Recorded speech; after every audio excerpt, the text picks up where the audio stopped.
Good morning, student. I am Rajesh, and you know that we are in queue, which is sending the question and answer as well as discuss the question and answer.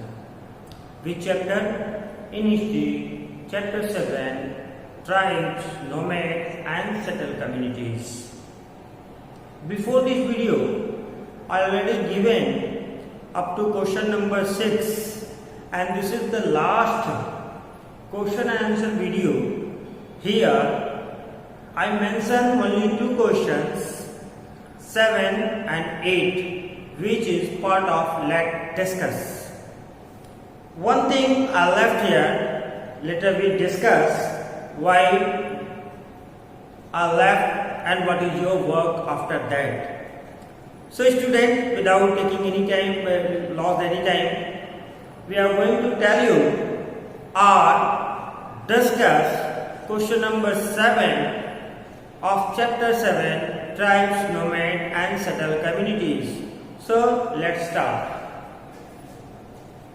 The most dear student, when you can write your answer whatever I wrote in the blackboard, but with the help of this video you try to understand, because once again I tell you, I observe that you are understand everything, but you are not able to write few words with yourself in your answer sheet. So this hesitation try to remove as soon as possible. My question is, what the Banjara important for the economy? Definitely. When I explain the video, we'll discuss about Banjara, where from Jahangir, Alauddin Khilji as well as Aurangzeb used the Banjara to transport grain to their army during war. So, what the meaning of it?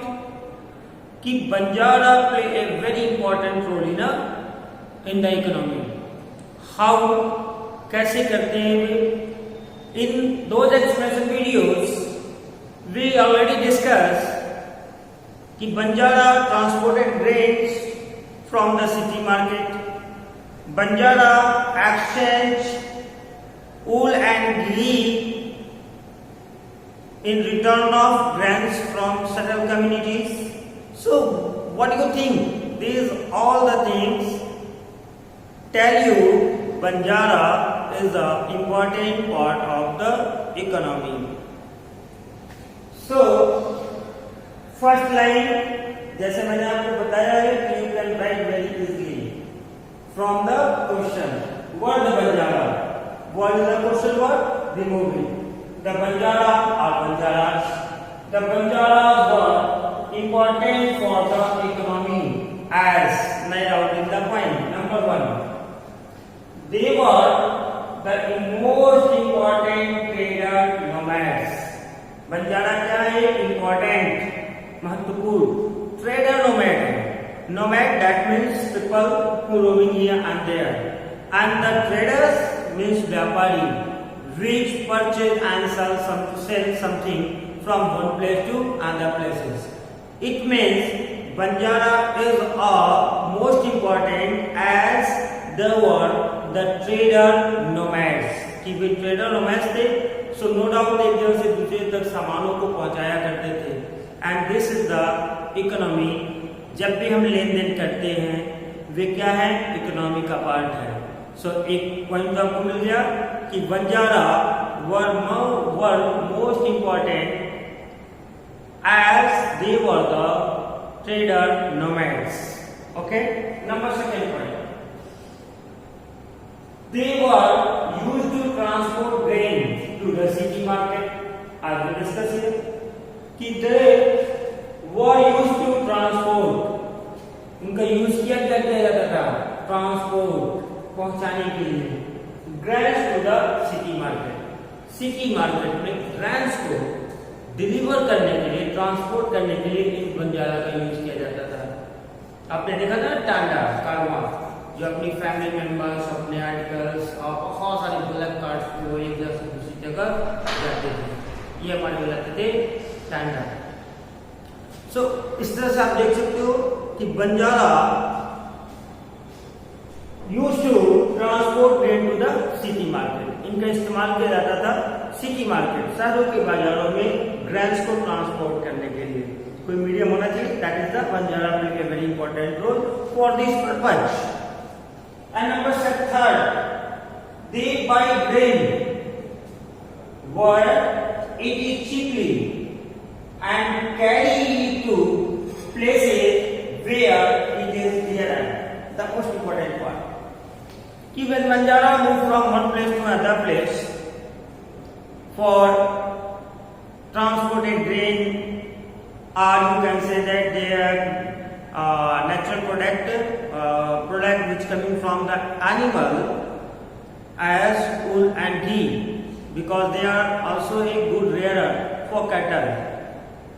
So when Banjara travel from one place to another place, they buy the things which is cheaply there. वो वहां से वो जो सस्ती चीजें होती थी और वहां अवेलेबल हुआ करती थी. हर एरिया में बहुत सारी चीजें अपनी एक पर्टिकुलर अवेलेबल हुआ करता है. जैसे आप जम्मू में चले जाओ, प्रोडक्शन ऑफ एप्पल्स हो गया, है ना. आपके यहाँ आ जाओ, प्रोडक्शन ऑफ राइस हो गया, because you are the part of the Ganga valley delta. Ganga valley के आसपास रहने वाले हम लोग हैं. सो ये क्या है, बहुत ही फर्टाइल है और क्रॉप्स विशेषकर राइस के लिए बहुत ही यूजफुल है. तो यहाँ हम पर्याप्त मात्रा में राइस प्रोड्यूस कर लेते हैं. सो कह सकते हैं कि यार एरिया में एक पर्टिकुलर थिंग जो है बहुत ज्यादा जो है प्रोड्यूस होता था. तो नो डाउट कि अगर वो ज्यादा प्रोड्यूस होगा तो कास्ट क्या होगा, कम होगा, क्योंकि डिमांड से ज्यादा उसका प्रोडक्शन हो सकता है. तो बंजारा क्या करते थे कि they buy the things where it is cheaply, और वही चीज क्या करते थे and sell to, carry to और sell to, carry to it to places where it is there. और इन चीजों को वहां ले जाते थे जहां पे ये बहुत ही मुश्किल से मिलता था. जैसे आज आप एप्पल खरीदते हो ना, पापा खरीदते होंगे, मम्मी खरीदती होंगी, द कास्ट पर KG more than 80 or 100.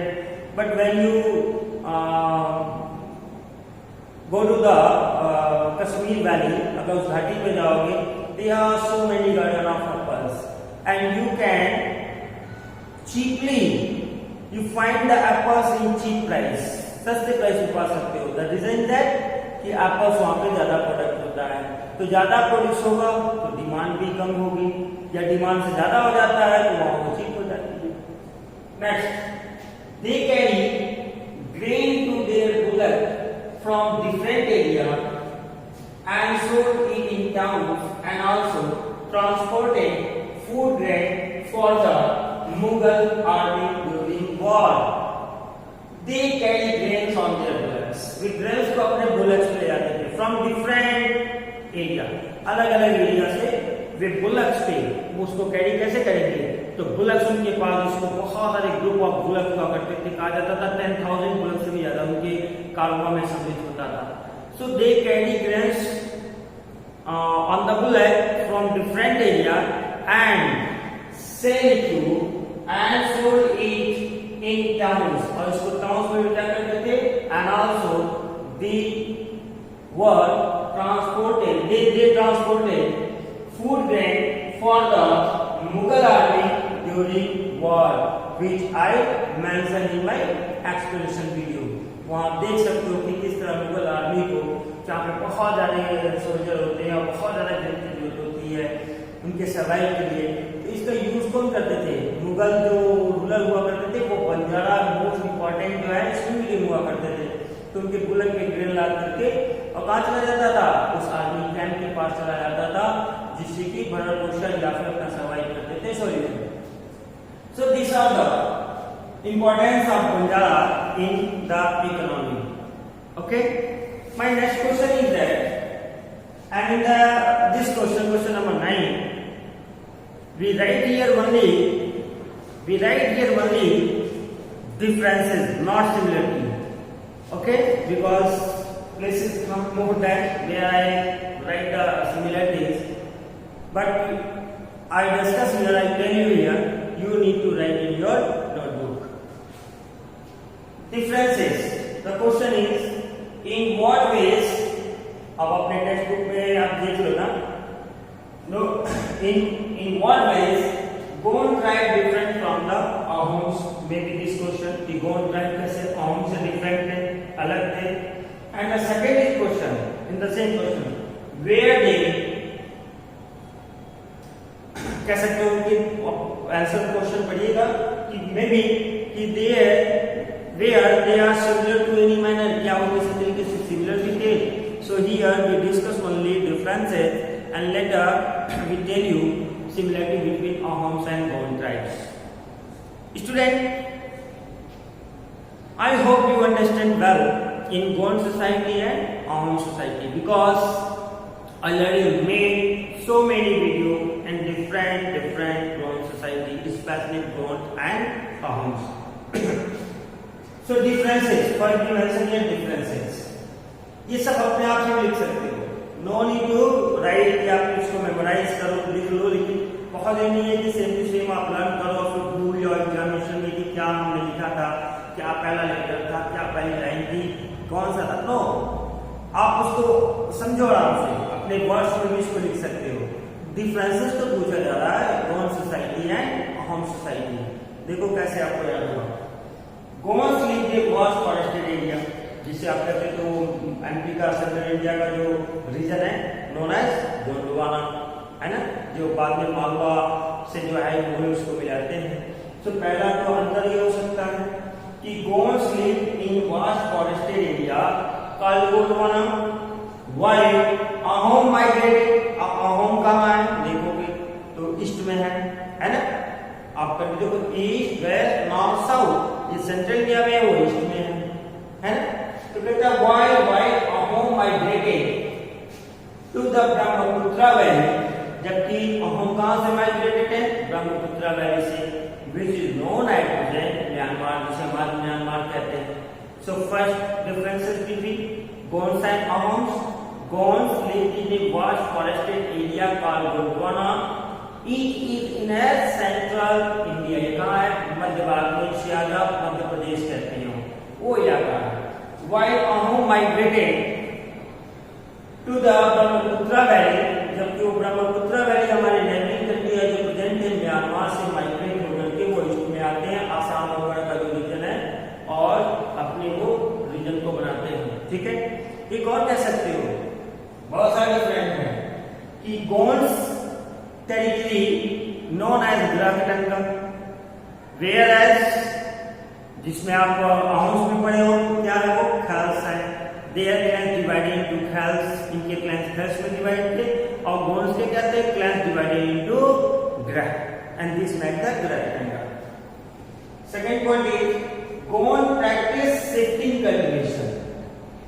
Okay, Gond practice shifting cultivation while Ahoms don't, जबकि अहोम्स शिफ्टिंग कल्टीवेशन नहीं करते थे. देखो एक चीज और क्लियर कर लो इसमें, जब भी हम ट्राइब्स की बात करते हैं तो इमेजिन करते हैं कि तीरम्स लिए होंगे है ना, पत्ते के कपड़े पहने होंगे, या बिल्कुल जो है जंगली होंगे. ऐसा नहीं है. जो अहोम्स हैं वो वेल सोफिस्टिकेटेड ड्रेसेस में है, यूनिफॉर्म में है, वे बिल्कुल एक रूलर्स की तरह है, वे ज्यादा एडवांस है than the other tribes. Gonds powerful दोनों हैं. ओके, सो ये क्या करते हैं कि शिफ्टिंग गोल्ड्स वे are engage in shifting cultivation. Shifting cultivation समझे हो ना कि किसी एक प्लेस पे क्या है फॉरेस्ट को क्लियर करके ऐसे में ही जो है क्रॉप्स कर लेते हैं, फिर फर्टिलिटी जब स्पीड हो जाती है तो किसी दूसरे प्लेस में चले जाते हैं. Wears Ahom don't.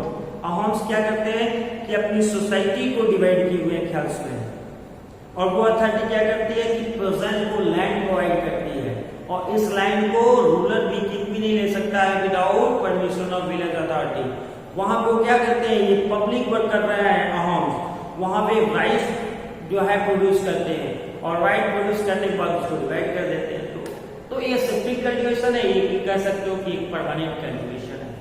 The third point is Gonds were completely annexed by Mughals.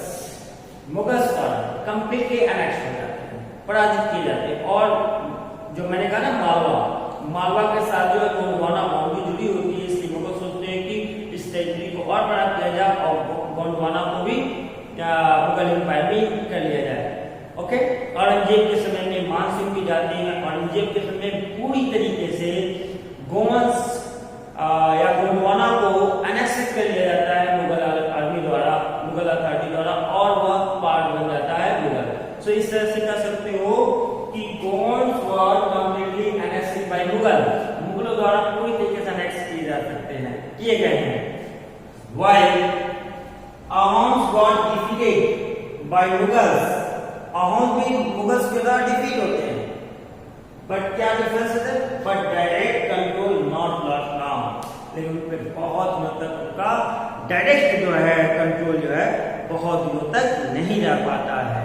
ठीक है, अशरफ खान का नाम वगैरह आप देखेंगे हमारे एक्सप्लेनेशन वीडियो में, और भी आप सर्च कीजिए।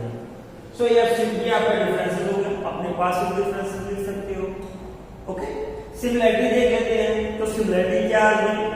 तो Gonds and Ahom both society divided into clans. पहली चीज हो कि दोनों में आपने क्या देखा? क्लैंस देखा है ना। Okay, in both society village community become stronger, वो स्ट्रॉन्ग, ठीक है। बोथ वर पॉलिटिकली पावरफुल, दोनों के दोनों क्या है? पॉलिटिकली पावरफुल है। Both Gonds and Ahom formed a large territory for their tribal groups, अपने ट्राइब ग्रुप के लिए क्या करते हैं? एक वास्ट टेरिटरी का निर्माण करते हैं। So this are the points. I hope आप कुछ और पॉइंट आप डिस्कस कर सकते हो, टेक्स्ट बुक को पढ़ सकते हो, नोट कर सकते हो। मुझे लगता है कि आप इसमें एबल हो गए। I have faith on you. So today video is over. We will meet again. Till then, good day. Thank you.